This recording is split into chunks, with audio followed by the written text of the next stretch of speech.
Mary D'Souza की जिंदगी अपने हस्बैंड रेमो डिसूजा के साथ बहुत अच्छी कट रही थी। वो बहुत खुश थी।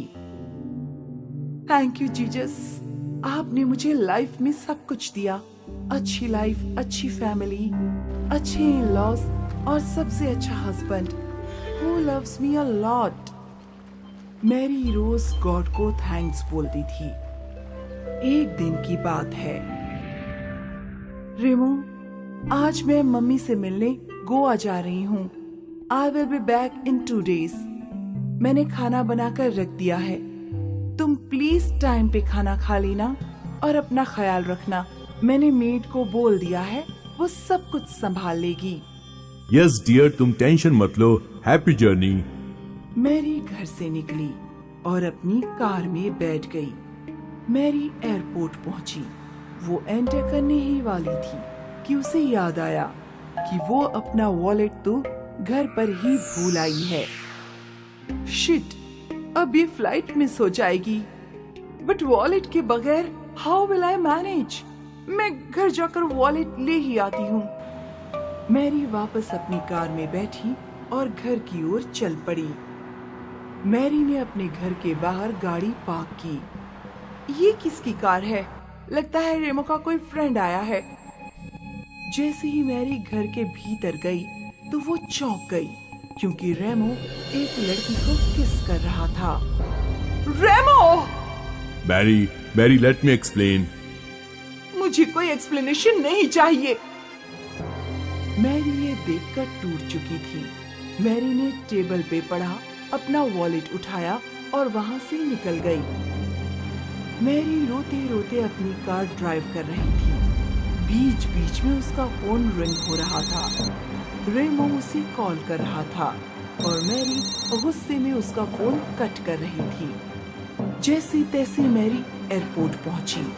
उसने गोवा की नेक्स्ट फ्लाइट बुक की और अपना फोन स्विच ऑफ कर दिया। फ्लाइट का वेट करते हुए भी मैरी रोती रही। आखिर मैरी ने फ्लाइट बोर्ड कर ली। वो विंडो से बाहर देखते हुए रोती रही। उसके बगल में एक बूढ़ी औरत बैठी थी। क्या हुआ बेटी, कोई प्रॉब्लम है क्या?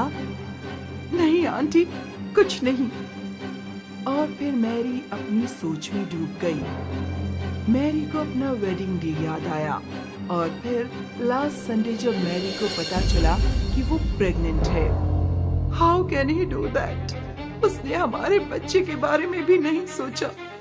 अगर ये बच्चा इस वर्ल्ड में आ गया तो क्या मैं अकेले इसे पाल पाऊंगी? मैं इसे रेमो को तो बिल्कुल भी नहीं दूंगी।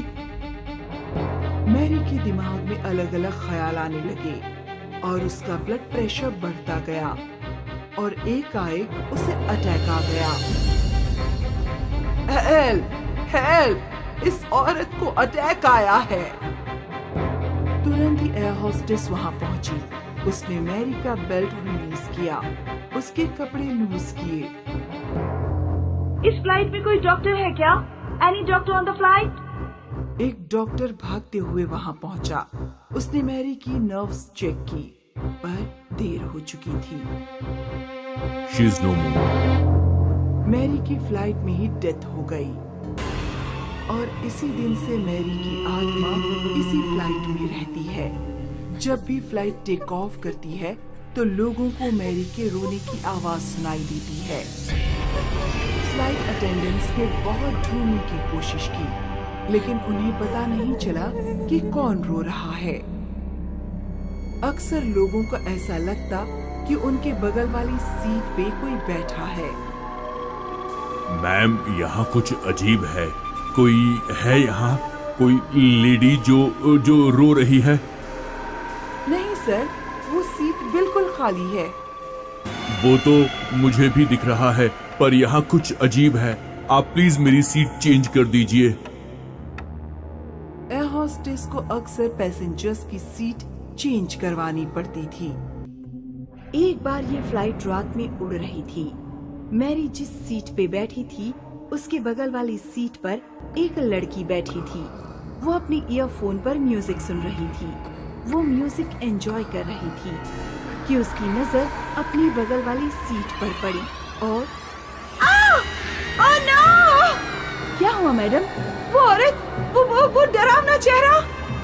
कोई नहीं है मैडम यहाँ। नहीं, अभी एक औरत यहाँ थी, वो रो रही थी। मैम रिलैक्स, आप मेरे साथ आइए।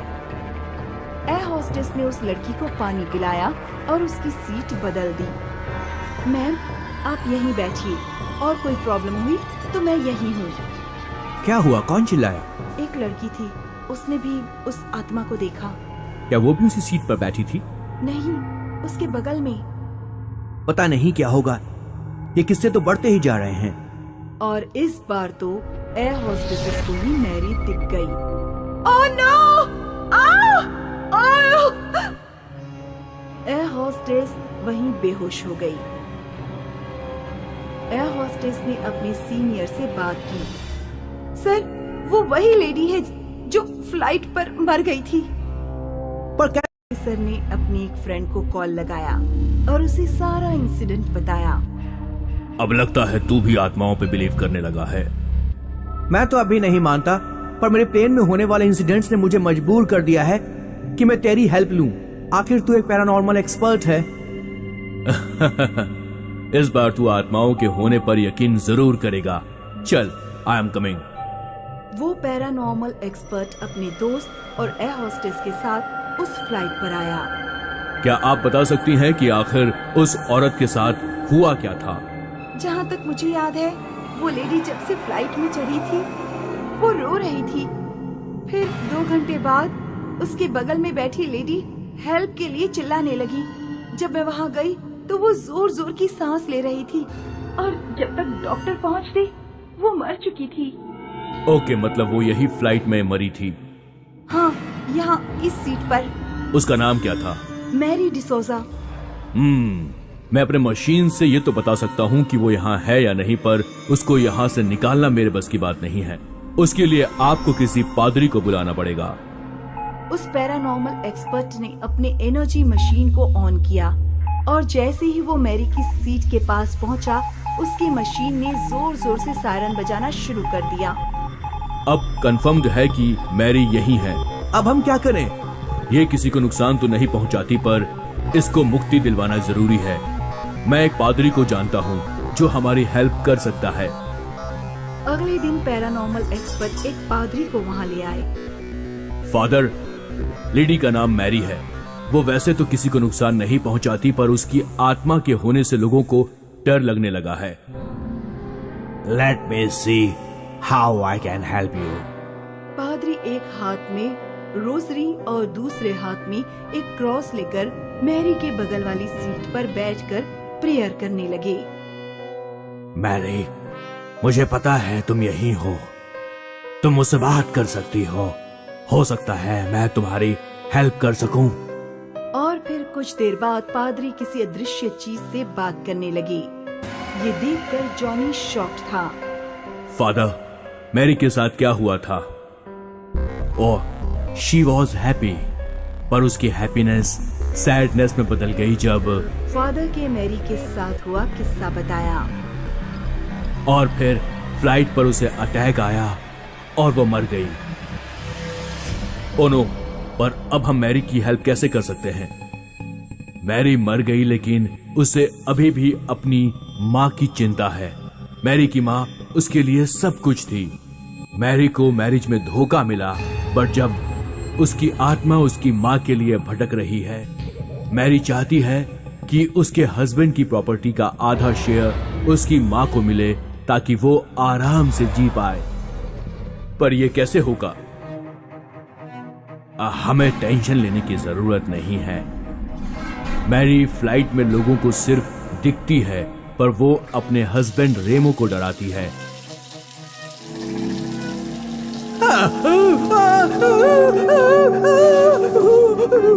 रोज रेमो उसकी आत्मा को देखकर डरता है।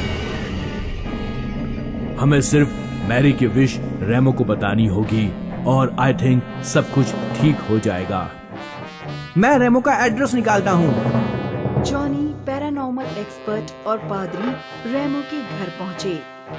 रेमो, मुझे पता है कि मैरी तुम्हें सताती है, और इसकी वजह तुम जानते हो। आई नो, मैंने उसको धोखा दिया और अब वो मुझसे बदला ले रही है। No my son, no. Mary एक अच्छी आत्मा है, वो बदला नहीं लेगी। वो तुम्हें अपनी विश बताने आई है। अगर तुम उसकी विश पूरी कर दोगे तो उसे मुक्ति मिल जाएगी। कैसी विश? मैरी अपनी माँ से बहुत प्यार करती थी। मैरी के अलावा उनका कोई नहीं था।